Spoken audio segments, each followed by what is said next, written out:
There's multiple principles and questions that you want to ask yourself as well as your nonprofit team when it comes to building out your program. In the last 3 years, we've helped over 500 different nonprofits start, operate, and scale what it is that they're doing, with the main focus being how to create a revenue generating program. And in this video, we want to talk about all the principles and questions that we ask our personal clients. Let's dive. So if you're new to this channel, first of all, my name is Timothy Wright. I'm the founder and CEO of the Nonprofit Launcher. Our goal with the Nonprofit Launcher is to be an educational and training hub that's helped over 50,000 nonprofits get started, start operating, and then scale what it is that they're doing through revenue generating programs. So just so we have the proper education, I'm going to read you something. A principle is a fundamental truth or guideline that serves as the foundation for behavior, decision making, or a particular course of action.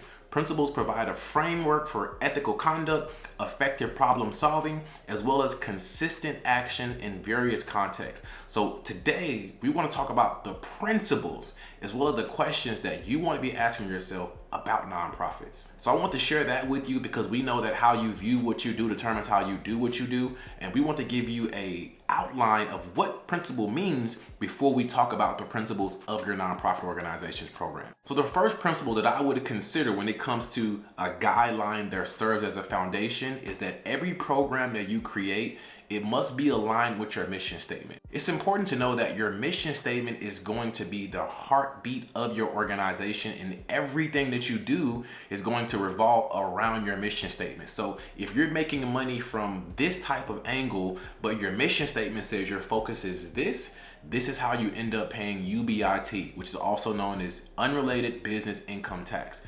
Now, the whole reason for creating a nonprofit organization is obviously to be able to make a difference inside your community. But then when you pay that service fee to apply for the 501c3 certification, that's an indication that you won't have to pay taxes on the money that you're generating. So because of that, you want to ensure that, for one, you're not wasting your money with filing a 501c3 and then end up making money in a different way and have to pay taxes anyway. And number two, you want to avoid your organization getting terminated, or you as an individual have to deal with private inearment. So understand that nonprofit does not mean no profit. You can generate as much money as you want from your programs as long as it's further producing your message and making a difference in your community, but also it has to align with your mission statement. So remember, your mission statement is the guider. It is the guide-on. It is the leader, essentially, of all the decisions that you make as an organization. So anytime you're coming up with a different service, a different program, a different initiative, you want to ensure that first it aligns with your mission statement. Now, when it comes to putting together your program, you want to consider three things: the problem that you're focusing on, who's the target market, and what exactly are you going to do to actually solve this problem. This is a framework that I would encourage you to write down. We have to know who our target market is when it comes to the program that we're creating. The reason why this is so important is because if we don't know who our target market is, this means we don't know the problems that they're going to solve. And if we don't know the problems that they need solving, this also means that we're going to create programs and services based on what we think they need instead of what they actually need. So this is why it's so important for you to have your target market. What's their problem? What's their focus? What's your focus? It's important to niche down. With your program, I definitely want to encourage you to not have 17 different programs, especially if you're in the new beginning stage of your organization. You want to only have a couple. We always encourage people to niche down, focusing on a couple of things. The reason why we always say this is because you heard the saying before that you can be a jack of all trades or a master of one. Yes, you can have 10 different decent programs, or you can have 2 powerful, life-changing programs. And this is where the support is going to come from. This is where the revenue is going to come from. This is where the grants are going to come from when you have something that's actually of value to your community. So a few questions that I would ask myself in that regard, going back, is number one, what problem am I solving? Who's my target market? What problem do they have? How am I going to solve this problem or put a dent in this problem? And then the last key question is, how am I going to get people to find out about my solution? You know, when it comes to your programs, it's all going to be a matter of the promotion aspect that you have behind your program. We always tell people that you may have a great product, a great service, a great plan, but if no one knows about it, then it's going to be very difficult for it to actually have some success. Now, the next principle that I would consider is having measurable objectives. We're very big on taking actionable, tangible, measurable steps so we can actually look back and see how far that we've come. This is also known as KPIs, key performance indicators.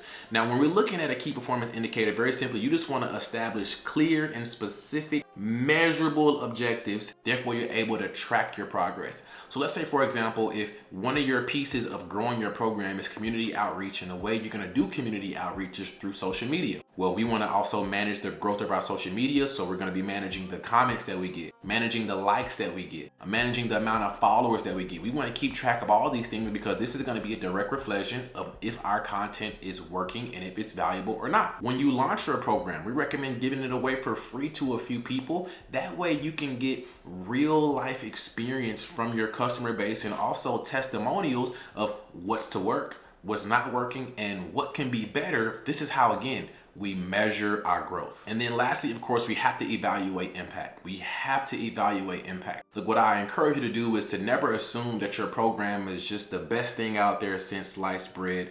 If you have that approach, then you're going to believe that this program that you have is absolutely amazing and there's no room for growth. And this is how people fall short of actually creating valuable programs. You want to measure what's actually happening. You want to measure the impact. So what we always recommend is you take someone, 2 or 3, maybe 5 or 10 people through your program at no charge at all. Walk them through every piece of your curriculum and see the outcome of them going through your program. So if they're at A, and A is they are dealing with mental depression, A is they are dealing with drug addiction, whatever it may be, and then D or E or F, which is where they're gonna be on the other side of your program, they're gonna be less of an addict or maybe clean. You know, they're gonna get their mental in place. Maybe you come up with a behavior program to help them structure out their mentality. Whatever it is that you're doing, there has to be some type of conceptual outcome of what happens from your program.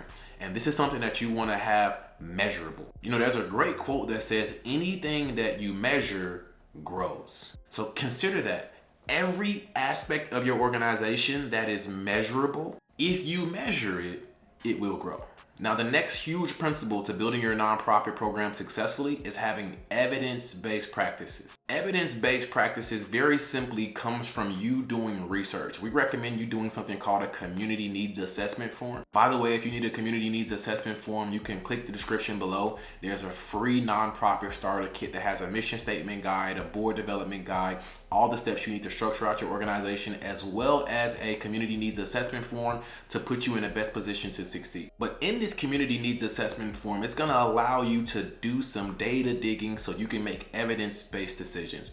Going back to identifying some of the problems within your market, this is so important is because, again, if you don't identify problems that your target market is having, you're basing your program off what you think they need and what you feel like people need instead of the numbers telling you what they actually need. There's a great quote that says, men lie, women lie, but numbers don't lie. So we don't want to base any decision that we make with our programs off our feelings and how we feel, but we want to base it off the data and evidence that we collect. And we're living in a time right now where YouTube is Yale and Google is Harvard. Everything that you want to know about getting knowledgeable and gaining information about a specific thing is all online. So if you download the community needs assessment form, there's going to be specific questions that we want you to answer so you can actually collect data for your organization.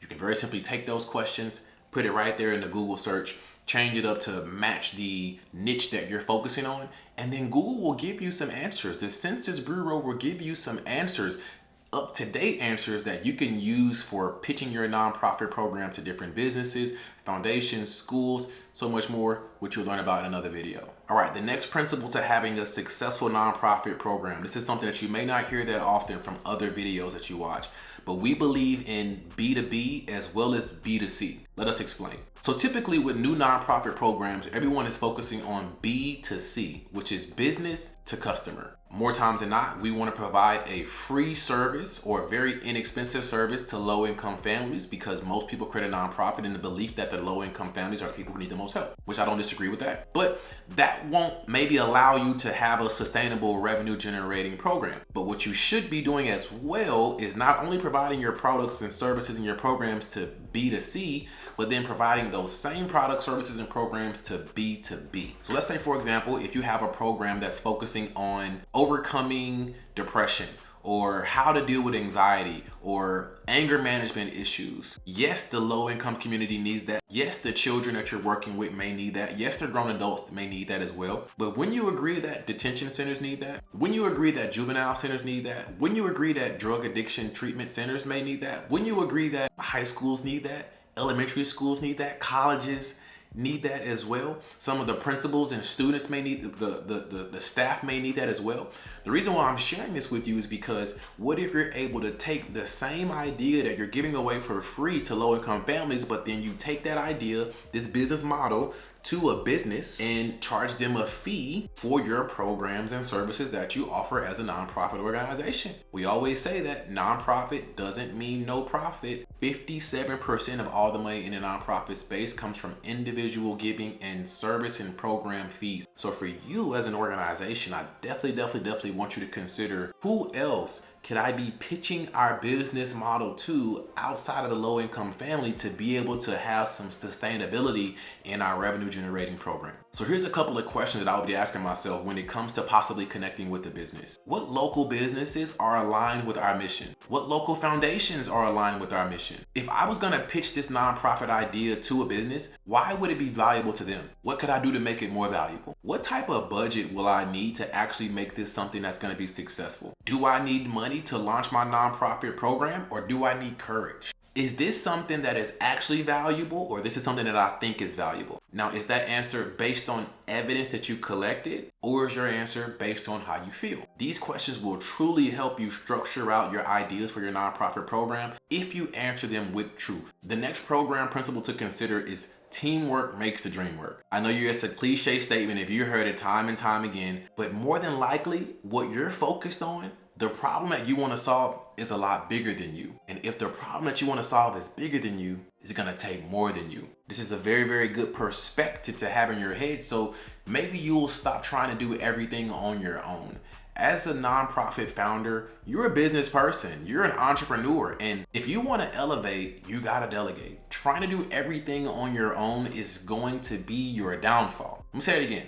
Trying to do everything on your own is going to be your downfall. So I would encourage you to consider, how many people will you need to actually turn this dream into a reality? How many people are you gonna have to pay? Do you need volunteers, right? What type of expertise are you gonna need to actually fulfill your program? A lot of the times we come up with these programs where we wanna provide resources, we wanna provide education, we wanna provide a safe place, a building, and we think that because we have the desire to get a building that we're gonna just apply for a grant, they're gonna give us $250,000 and we're gonna get a building. But without a sustainable way of keeping this building afloat, then what's the point of me giving you the money for it? These are things that we want to consider. We have to consider if we want to have a sustainable organization. And the principle that I love to personally share with all new nonprofit founders is that I don't want you to believe money is the gateway to get to where you want to go, or money is the bridge that's stopping you from getting to where you want to go. I always tell people this, that you heard the saying before, that it takes money to make money. And I believe that is true. It does take money to make money, but it does not take money to get money. It does not. It does not take money to get money. It takes courage to put yourself in front of a problem. And when you do that, the only way for most people to overcome that problem is with a fee. This is how you can grow your organization. So you want to consider all the value that your program has to offer. And the last principle is collaboration and partnerships. Look, we believe in collaborating over competition. Although there will be competition out there, we focus on collaborating and partnering with people who may have something that we don't, who may have skills that we don't have, who may have knowledge, really more importantly, they may have knowledge and expertise and experience that we don't have. We would love, we would love to borrow your experience. We would love to borrow your success. We would love to borrow the knowledge that you've had in this space. Is there something that we can do in exchange? I want you guys to remember that value loves value. Valuable people love to be valued, and they love when someone brings value to their value. What I recommend you doing is bringing value to value, seeing what you can offer to them at no cost. Be a volunteer for their nonprofit. Represent them at one of their events. See how you can get connected with one of the founders. Take them out to lunch. Ask them some questions. How did you get your first this? How'd you get your first staff? If there was something that you feel like you were struggling with, what would it be? Could we possibly assist you? Could my organization maybe come in? I know you're busy, you have this, that, and the third going on. Can we come in and be a helping hand? Bring value to value. And I know that this is something that you can do because you're a valuable person. I know right now, what you watching this video, you have so much value that's already attached to you. So instead of just considering what this person can do to help me, I would encourage you to question, what can I do to help them? Because if someone is at a much higher financial level than you, a much higher business acumen than you, much higher success in general than you, and you can come in and bring value to their success and to their lifestyle and what they have going on, more times than not, they're gonna try to bring value to what you have going on. This is how we end up getting sponsorships, in-kind donations, very large donations, right? Private donations. Whatever it may be, it's possible as long as you don't close your mind to the possibility of partnership and collaborating. So guys, if you've been getting some value so far, do us a favor, please smash that like button, smash that subscribe button,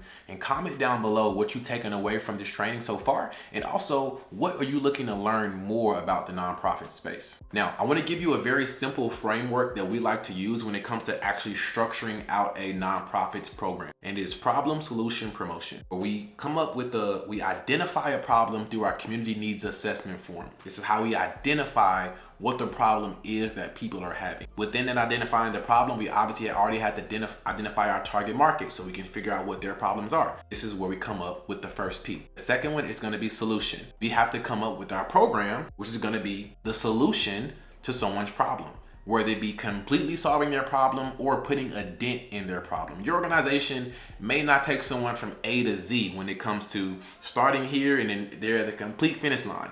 But if you can put a gap in their problem, put a dent in their problem, it's gonna be very beneficial as well. So we got the problem, solution, and then the last one is promotion. How are we gonna promote your solution? So PSP, identify a problem, come up with a valuable solution for their problem through your programs and services. Then how are we gonna promote this solution on multiple different platforms? Social media, Facebook, Instagram, TikTok, YouTube, campaigns, YouTube ads, TikTok ads, Facebook ads, getting out in the community outreach, handing out cards, handing out flyers, whatever it may be. But the ability to promote your solution is going to be the key to your success for your sustainable program. So look, we hope this has been valuable for you. Check our description down below in our stand store. We have everything that you need to start, operate, and scale your nonprofit. If you're looking for some coaching and some mentorship, we would love to help you as well. And we recommend you guys joining our community. We've just launched a nonprofit launcher community, and our goal is to have 50,000 people go through and come through our courses, our community, our YouTube channels in general to be able to help you guys start,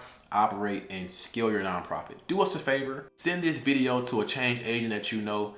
Do us a favor, send this YouTube channel to a change maker that you know. We are trying our best to take this to a new level. We appreciate you. We support you. We'll see you next time. Peace.